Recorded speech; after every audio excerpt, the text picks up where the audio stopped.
The Dreamcast may have been a commercial flop, but we're gonna flip this flop upside down and install some mods. I'll show you how you can swap the shell, play games off an SD card, and restore it to its former glory in 1440p.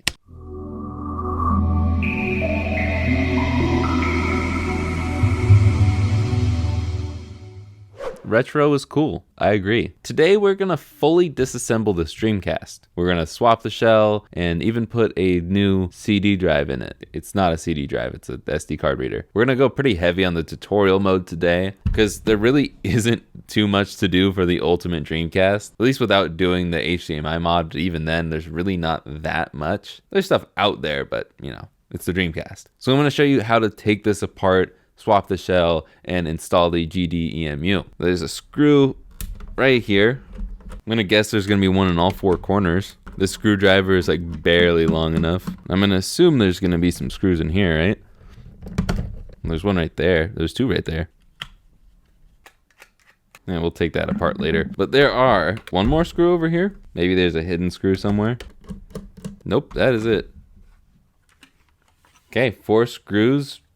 We're in. Set this off to the side. I don't think there's anything we need to do with this. I'm pretty much just gonna take out all the screws I see here because we're gonna have to take it apart. But let's start over here with the controller ports. Looks like there are 4 holding this down. I just pulled this ribbon cable out so we can pull all of this up. Maybe. You gotta push out the controller ports from the holes in the plastic. Then you can pull up. And it looks like our fan is attached to the controller port. Instead of just pulling that out, I'm going to unscrew the fan because we need to get that out anyways. And that's a smaller screwdriver. Why? I don't know where that screw went. Oh, there it is. I'm just gonna keep these 4 screws in their spots, but make sure you separate all the screws so you don't get them mixed up when we have to put it back together. Next up, we got 2 more here for this power button. I think it's the power button. It's either power or eject. I'm gonna assume it's power. And I'm gonna assume that we're gonna need to take out the rest of the power supply. So there's 1 screw right here, 1 screw over here, which actually we can take this plug out for the power switch. Just unplug it for now, and then we can get that screw easier. But please be very careful when you're messing with a power supply. Try not to touch anything but the sides of it. There's a plastic tab right here that's holding onto it. Carefully press back on that. Then I recommend pushing up from the power plug. Then you can push up on the board from the other side. It's going to be a little stiff because that's where it plugs into the motherboard. And there is the power supply. Carefully put that off to the side, and then don't lose this piece. Then we can take the power button out. We're gonna take the 3 screws out for the disk drive. There's one right here, one over on this side that's, wow, really stuck. There's one back over here that's also nice and stuck in there. And that thing just comes right out. That is it. This whole thing is just 1 plug. That's why the GDEMU is so awesome. It's a drive replacement that really anybody can do. We have 8 more screws down here that I'm just gonna blast through real quick.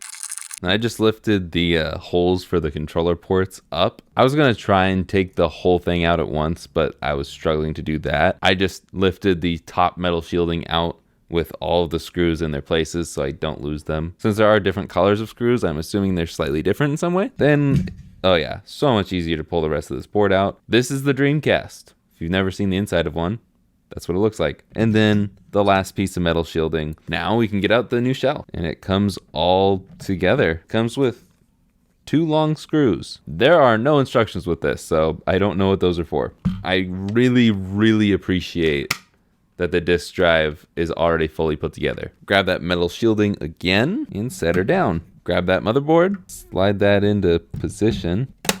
There we go. It's a little bit of a tight fit, but make sure all the ports line up. The network adapter isn't perfectly lined up, but it'll probably be good enough once we got everything screwed down. And I'm just gonna put those 8 screws into their new homes. Honestly, I don't know how much I'm gonna actually show every screw on the way back through all of this, unless it's something new for the GDEMU. GDEMU. But let's do that. Let's do the GDEMU stuff right now. First things first, I got this off of an AliExpress listing. It comes with the plastic stuff, so it looks all nice together. Also, it has the extender for the SD card, and this whole thing will make the SD card easier to take in and out of this. And the first thing we're gonna do is slap this in here. So this is just gonna slide in here like that. The metal side will be facing this part of it, and then it should look like that. And this thing comes with a ton of screws that are not organized, but these guys right here are gonna be the screws that you need to secure the SD card reader. Screw one down on each side and you're good to go. This part's a little confusing. So you're gonna take this extra plastic piece right here, you're gonna line it up like this on the GDEMU, and all 3 screw holes should line up with the holes in the plastic. And this is M3x5.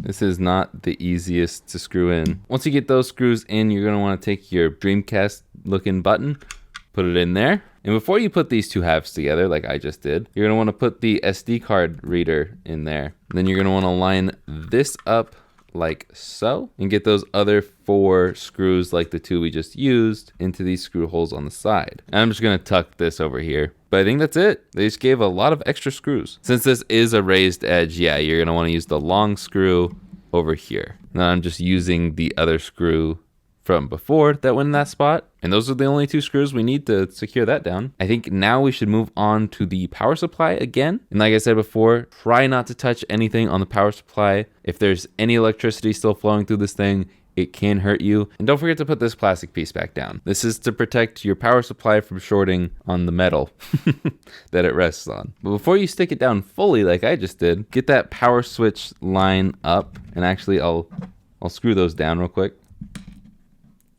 So we're just lining up those pins on the motherboard with the pin holes that they were in originally. Then you can just push down very kindly, gently. Make sure the power cord hole is lined up in the plastic, and you should be able to just push everything down. And then we can get those power supply screws out again.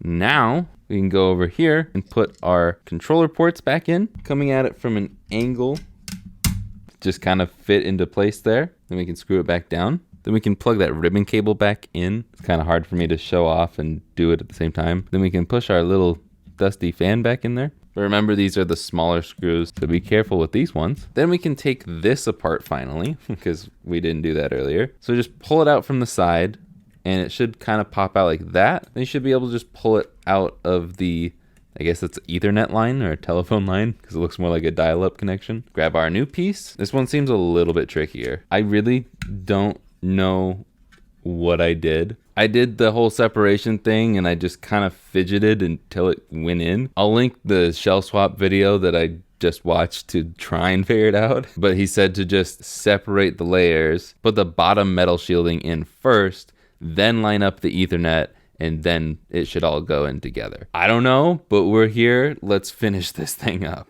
Guess we could have put the top half on that whole time, huh? Everything should line up if you did it right.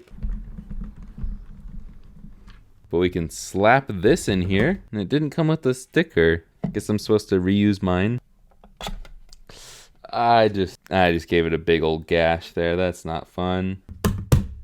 And we're all done. Now we just got to do the software side of things. I honestly didn't know how tedious the software setup was, and I don't really want to bog down this video, so I'm going to link to Blaine Locklear's tutorial because he already made a great one. Plus, that's what I followed to do this one. Once you get all of your games backed up and on your SD card, you can put your discs in storage and put your SD card into that slot we just installed. No more worrying about bad lasers or scratched discs. All of your games in one little rectangle. Let me know what your favorite Dreamcast game is down below. And like with my Ultimate PS2, instead of an HDMI mod, I have the RetroTink 5X Pro. While very pricey, it's a great upscaler that works on a ton of different consoles, so I just need one of these instead of buying a bunch of individual HDMI mods. But that being said, I would definitely do a video on all the HDMI mods if they were sent my way. And once again, RetroTink makes all of my games look phenomenal. I've been waiting to play Sonic Adventure until I finish this mod, and boy am I glad I did. One thing I did have a problem with is the Dreamcast does not support composite video. Instead, you can buy the SCART cable and it works beautifully. One thing I unfortunately can't seem to upgrade is the controller. I am not the biggest fan of the Dreamcast controller. In fact, I'd rather use this monstrosity. So I looked to the company that hasn't let me down yet. I love their PS2 and N64 controllers, but I honestly can't get behind their Dreamcast controller. While the shape is more comfortable and they give you the option for analog triggers or clicky bumpers, I really didn't like the feel of either pair of buttons. Plus, with it still being wired, this one just wasn't for me. So while the Dreamcast brought Sega to its knees in 2001, there is still a lot to love about the Dreamcast in 2023. Unlike Stadia, who is now nothing more than just a generic controller. So like, subscribe, and I will see you guys in the next one.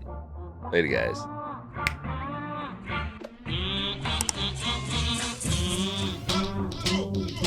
All of your games in one little rectangle. Is anyone going to notice this is just Madden 09 for the DS? I should probably get an SD card, huh?